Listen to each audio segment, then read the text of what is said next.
the worst. Seeing his father with an actress, the protagonist's face twists in irritation. Memories from his past life come rushing back. His father had many mistresses. When he was just 10 years old, his father introduced him to Seon-mi, who was his 9th mistress and the most special one to him. Seon-mi points at the protagonist and says that she wants to film with him because he's so good. Just then, the vice chairman steps forward and speaks to the protagonist. In his mind, the protagonist refers to him as father. Suddenly, someone walks up and calls out to the vice chairman, addressing him as chairman.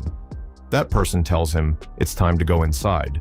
The vice chairman then turns to everyone and says, "It's getting late. We need to go." Before leaving, he gives the rich woman a warning, telling her to speak properly and film correctly. The woman looks visibly shaken and bows her head respectfully. Watching this, the protagonist thinks, no matter how rich someone is, their company isn't as big as his father's. But in this world, money alone doesn't make people bow. The protagonist knows that his father is a playboy, but when it comes to business, he is incredibly strict. As his father places a hand on his shoulder, he tells him to do the shoot well before walking away. Watching his father leave, the protagonist silently vows to live a completely different life from his past one. This time, he has found the most precious thing, his family. Unlike in his past life, where he never received love from them, his family now cherishes him. He swears to protect them and one day create a company greater than Samjeong. At that moment, the assistant director calls the rich woman and tells her to bring her son for filming. A staff member points the way for her, while on the other side, the protagonist and the rich woman's child stand together. The protagonist looks at the child with a dark, sinister smile, as if he's planning something. Then, the scene changes to the actual filming, a washing machine advertisement. The director explains the sequence. First, the Seon-mi will put dirty clothes into the washing machine, and after they're cleaned, he has to hug and smell the clothes, smile sweetly, and call her mommy. The protagonist recalls, "In my past life, this advertisement was a huge hit.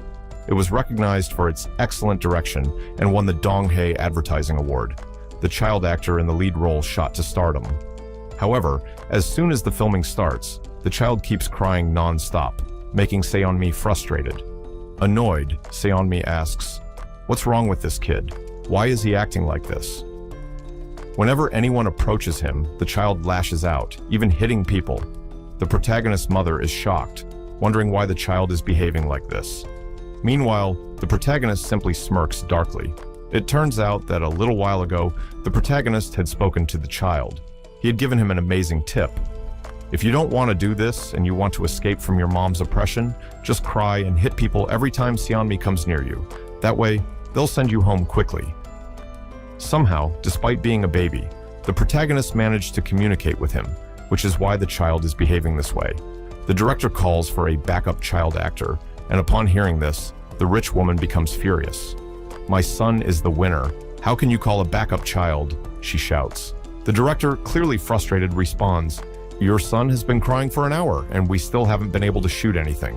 What else are we supposed to do?" The child refuses to listen to anyone and keeps slapping the actress repeatedly. The director, losing his patience, reminds everyone that the shoot needs to be finished today. Enraged, the rich woman pulls out her phone and arrogantly says, "Do you even know who my family is?" She starts dialing a number, supposedly calling a chairman. The protagonist, seeing the phone, thinks, even with all that money, she's still using a phone from the 90s. The woman is